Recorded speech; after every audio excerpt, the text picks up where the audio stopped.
Here the underlying mechanism is acute retention of sodium and water in the organism. It is acute glomerular nephritis. And we have damage to glomeruli, that's why not to use RBCs are here and there, RBC plus. It is nephritic syndrome, very typical for acute glomerular nephritis. In comparison with this, we have nephrotic syndrome, which is not the same. Yes, letter is changed, but meaning is completely different. If you are finished with this, let's.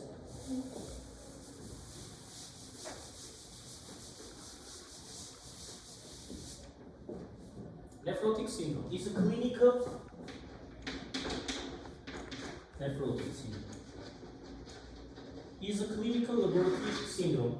Right now, clinical laboratory, and is clinical, all others are laboratory findings. First feature of this, main feature, is so-called Nephrotic proteinuria. I write it in abbreviations. This is proteinuria. Massive is considered when it is more than 3.5 grams per day, or in 24 hours. It is referred to like this. This is the main feature, which is called hallmark. And in all textbooks, it's written that one cannot ever have a nephrotic syndrome without massive proteinuria. Sometimes it is called also nephrotic reg proteinuria. Proteinuria of nephrotic reg. This is main. It is called hallmark.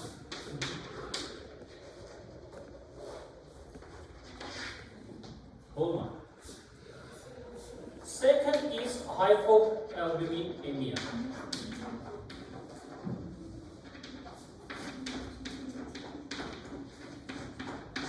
Value not mandatory to memorize, but less than 35 grams per liter. Third is not always spoken about this, but it is dysproteinemia. Dysproteinemia means albumin globulin ratio change. Usually albumins are decreasing. On this background, globulin is relatively becoming higher. Fourth is edema. Fifth, which is not mandatory, maybe hypercholesterolemia.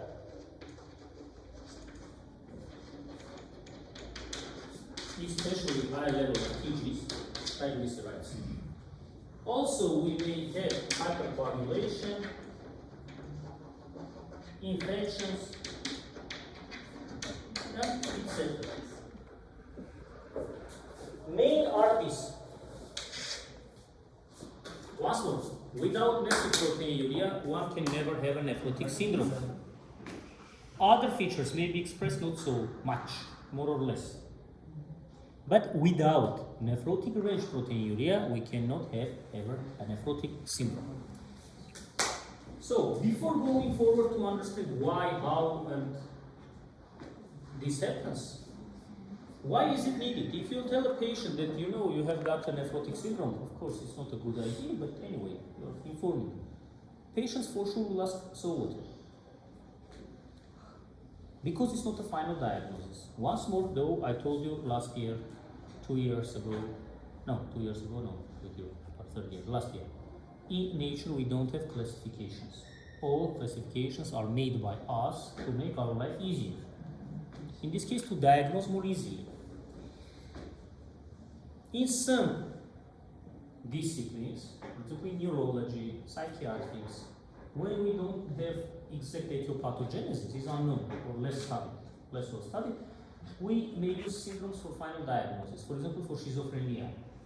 We don't know exact etiology, we don't know pathogenesis, there are some theories, but there are some syndromes which are typical for that disease. For example, maniacal depressive syndrome, for example. And with these some syndromes, this is so-called syndromal diagnostics. But here it is used for other purpose. The main question which is rising in front of any doctor each day to understand this patient has what? Among similar diagnoses. This is called differential diagnostics. And this is the hardest part of any doctor's work. The same is for surgery, not only for internal disease. For example, you have an acute abdomen, you are an inpatient. You need to understand it's because appendicitis underlying cause, cholecystitis, pancreatitis, I don't know. Maybe, for example, ectopic pregnancy, rupture, and so on. So, when we have nephrotic syndrome, it may help us. For example, I'm telling just for example, among 1,000 diagnoses to select 100. So it is narrowing so-called diagnostic search. Your circle is becoming narrower. And so on. So patients who have nephrotic syndrome, it has been shown that about 90% of cases, there are two large groups of causes. First group is glomerulonephritis or glomerulosclerosis, which is final stage glomerulonephritis, or frankly speaking, glomerulonephritis. Glomerulonephritis is a particular case of glomerulopathies where we have inflammation. Here are everything.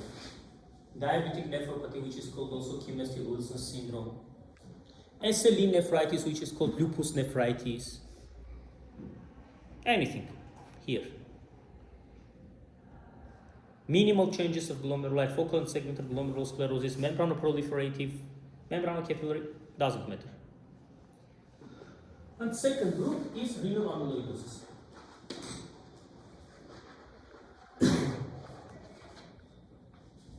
So, just going forward, if we perform biopsy, we may understand this is which variant. 10% of cases, less than, we may have IgA nephropathy versus disease. We may have immunoglobulins light chain deposition, for example, in multiple myeloma, and so on. But these are rare causes. Mainly, this 90% of cases about main two issues, directions are these. And also, it is very important. Nowadays, if we have chronic glomerulonephritis, we need to perform biopsy. Why? Because exact cause, if we know exact subtype of chronic glomerulonephritis, without biopsy, you cannot administer treatment. For third year, it's a bit more complex. For example, minimal changes of glomeruli is very typical for children, and they are responding very well to glucocorticoids. And less than in 1% of cases, they may have end-stage renal failure, which is called terminal stage, like CKD, and these patients need RRT, renal replacement therapy. So prognosis is better. Meanwhile, in focal and segmental glomerulosclerosis, which means that not all focuses are affected in kidney, so some foci are affected, and in affected focuses, some segments are affected. Focal and segment. It is responding to glucocorticoids up to 30% of cases. Also, we need cytostatics like cyclosporine, I don't know, azathioprine, and so on. So it is dependent. If we have glomerulosclerosis, we miss shrinkage, we don't need biopsy usually because everything is clear, nothing to do. Already we have glomerulosclerosis. Now let's understand why we have. Lecture I have said yes, and nephrotic syndrome, if I'm not mistaken, you don't remind me, but I think I've said. Why do we have, normally why do we don't have this range of protein? Because we have two layers among podocytes. Very simply, first of all, pores are not that much large between podocytes, renal pores on basement membrane. And also charge of proteins is negatively charged, and the walls of these pores are again negatively charged, so they're distracting each other. Which means that if we have massive proteinuria, these one or two of these conditions are impaired. Either pores are enlarged, and or charges have become positive of the wall and attracting. So this is so-called size-dependent, usually starts as size-dependent, then charge-dependent proteinuria. Also, first of all, albumins which have a lighter weight and lesser mass, they are more easily passing from the bloodstream into the urine. Albumin transferring. So, if only albumin transferring, this is called selective proteinuria. If pore is becoming even larger, it is called non-selective because globulins also will go. Was it clear? So, massive proteinuria due to the damage of glomerular basement membrane. Now, why, how? It's another question. We have what we have. Hypoalbuminemia. Logically, second item is outcome of the first one. But not only. In organism, we have hypercatabolism of proteins. So existing proteins are destroyed in renal tubes, like an acute condition, even though it is chronic nephritis. I mean, it's stress, acute stress for the urine. So hypercatabolism. It is second factor.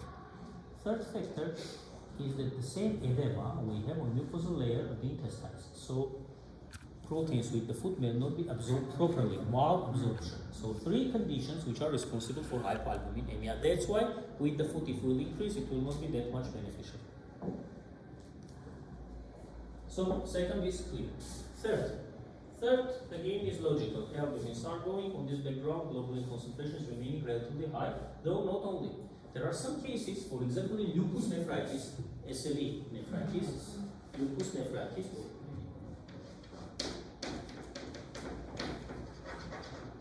We may have hyper by immune mechanism, gamma globulin,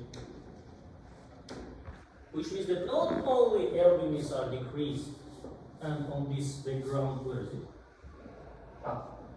Globulins are at level, but also we have absolute increase in globulin level. Again, this protein in that's why in some textbooks about this is not spoken very much, but logically it's outcome. Edema. Why? First of all, due to low oncotic pressure. This low oncotic pressure finally makes fluid come into the interstitial space. And this in its turn increases sympathetic nervous tone and RAS convertibility. Again, sodium and water retentions.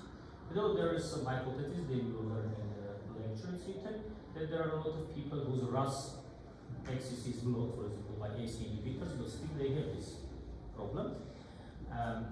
It is explained that kidneys, they have direct effect, yes, on sodium, not only sodium, electrolyte and water balance.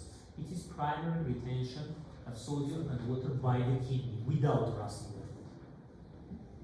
So, anyway, finally we have hidden. Was it clear? Next. Hypercholesterolemia, hypertriglyceridemia.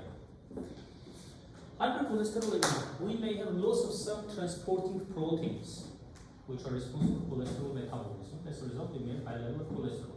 As you understand, it is increasing total cardiovascular diseases risk, CVD risk, and also increases the risk of MACE.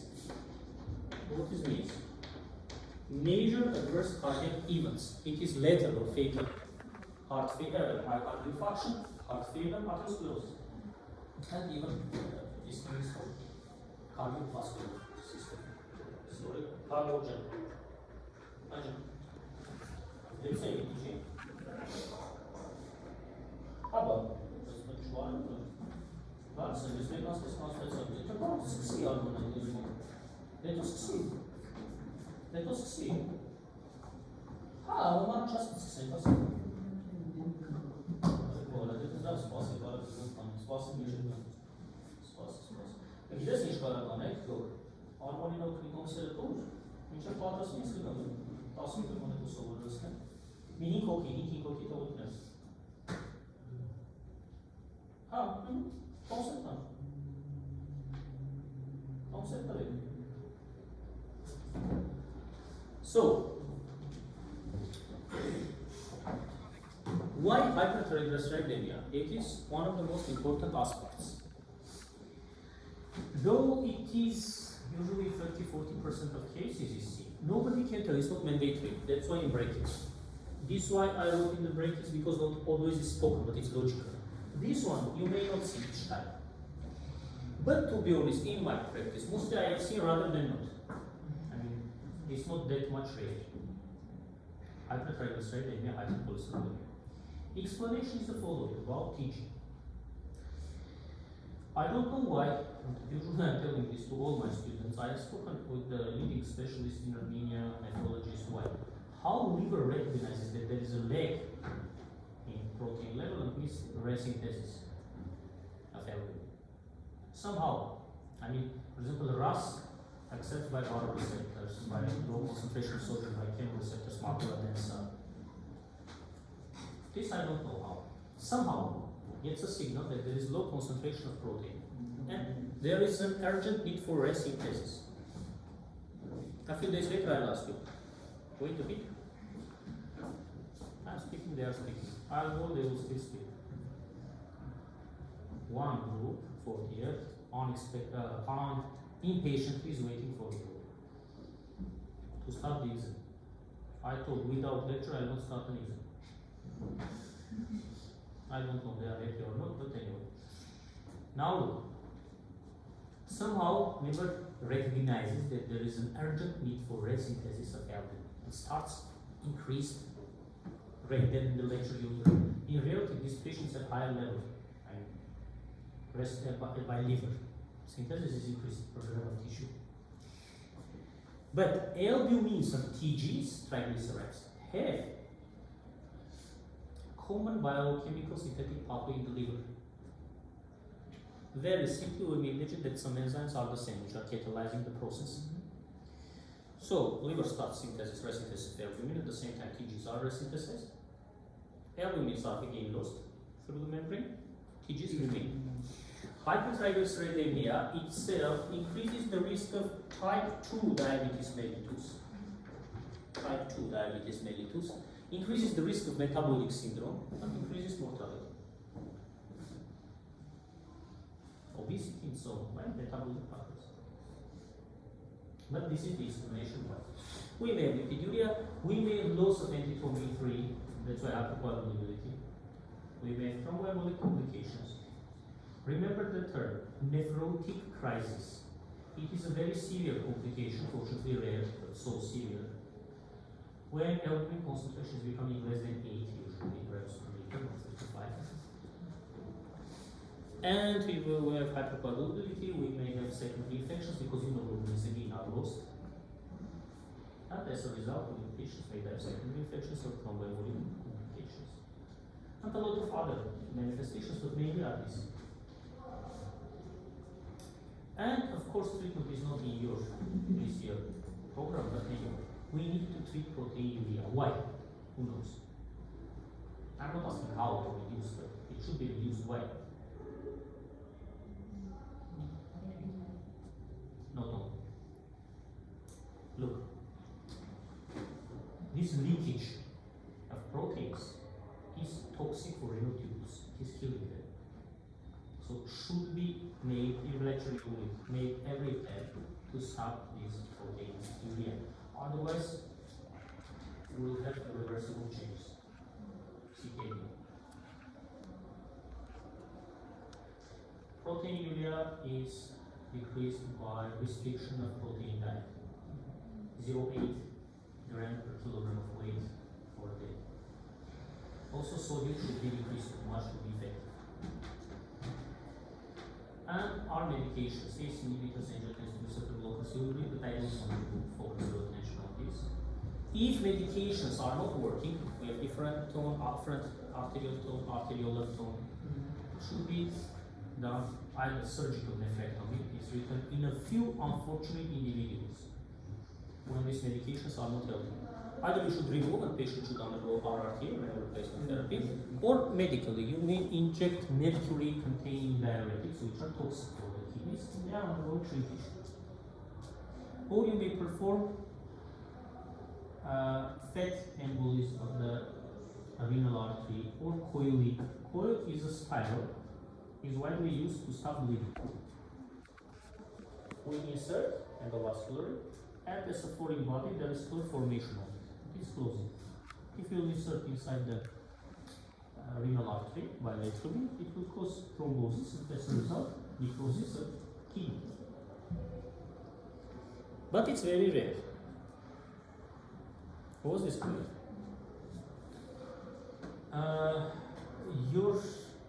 This week you are finishing your classes? Yes. This week you are finishing. Tomorrow, when you are finishing your classes? At which time? Tomorrow is Tuesday. Yeah, pharmacology. When you finish? It's better for me to make 12:20. negotiations with Dr. Rosie rather than with you. 12:20. 12:20. No, either it's because in the morning I will 3:04 lecture. You are free in the morning. 9:30 to 11 we are free, but at 11 we have 10:10 we are free. No, it will not change anything from 9:30 to present. Okay, this week I think I'll try to find a window in my graphic and we'll have some combined lectures. Okay? To complete the program. On Wednesday, Friday, we were having it. So if tomorrow I'll finish early, exam. But at 12, less likely. 11, up to 11, I have lecture from 3 4. Even if I start sharp at 11 at 12, 12 o'clock I don't finish the program. And it's less likely that you'll come after 3 o'clock. Almost unlikely. Last year experience has shown you may be almost less likely. Yeah. On Saturday also I will. After the exam, yes, maybe. Because in the morning I start the exam. See, on Saturday, maybe On Saturday only is nothing to do. They want to kill you. Look at them. They want to kill you. So, those who want to, they can come, sir. Those who want to kill, they will come. You have class after yesterday. No. Now, But what option we have? Tomorrow we can convince pharmacology and we can have class at 11. Because we finished pharmacology, so there is nothing Nothing to study. So tomorrow we can come with other groups. 3 or 3 to 4? Yeah. You managed to No, we come. have class up to 2. We have class. In the morning, I mean. From morning till 2 o'clock we have class. You didn't listen what they told you. You have. They don't have. Yeah. Okay, something we do. So today let's finish because they are already 3 times told me. That's it, not they. Other commission members. See you tomorrow. So silently you may go. Tomorrow is like traditionally tomorrow. One day we'll see. Maybe on the exam. Okay.